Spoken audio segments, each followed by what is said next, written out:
আসসালামু আলাইকুম। আশা করি সকল ভালো আছেন। আজকে আমি একটা দই রেসিপি লই আইছি, দই বড়া রেসিপি আর কি। তো এর লাগি আমার দেখো মাসকলাই ডাইল রাখবো।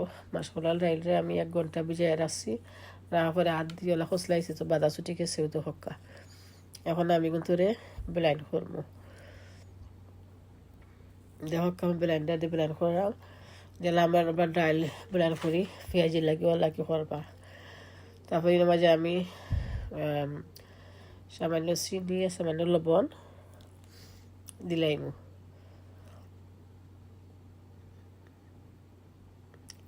দিয়া আমি কিন্তু তেলের মাঝে বড়াল্লা খান আমি ফ্রাই করবো আর কি।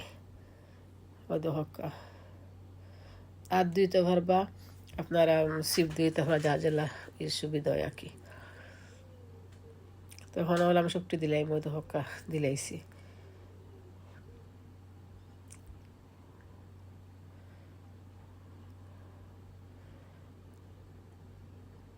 এখন আমি এক সাইডে উল্টে দিলাম।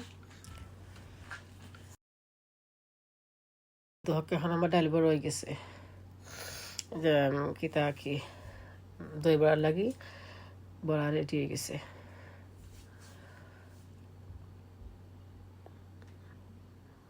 এখন আমি কিন্তু তুলিলাম টিস্যু পেপারও তুলিয়া আমি ঠান্ডা পানির মাঝে ওগুন তোরে সারমু।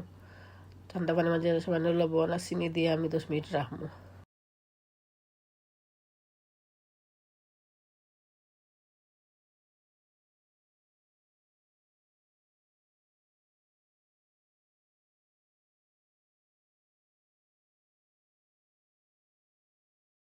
এখন তো হক্কা দি 10 মিনিট রাখি আমি এখন তো আস্তে আস্তে হাত দিয়ে আমি পানি চিফিয়া তুলবো। পানি থাকলে মজা লাগতো না।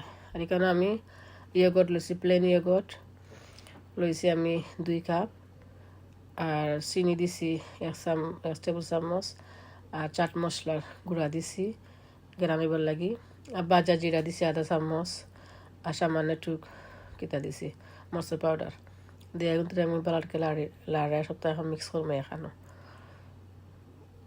এখন আমার মিক্সার হয়ে গেছে, আমি তো হক্কা দই বড়া দিলেছি দিয়া তখন তোর উপরে আমি দই এখন ছাড়ছি, আর উপরে আমি দিছি তেঁতুলোর গুদা কি গুলিয়া, তেঁতুলের গুদা গুলছি যে বলে সময় আমি গুদার মাঝে দিছি চিনি লবণ চাট মশলা জিরার পাউডার দিয়া গুলিয়া রাখলিছিলাম, আর এখন মুখে দিলাইছি।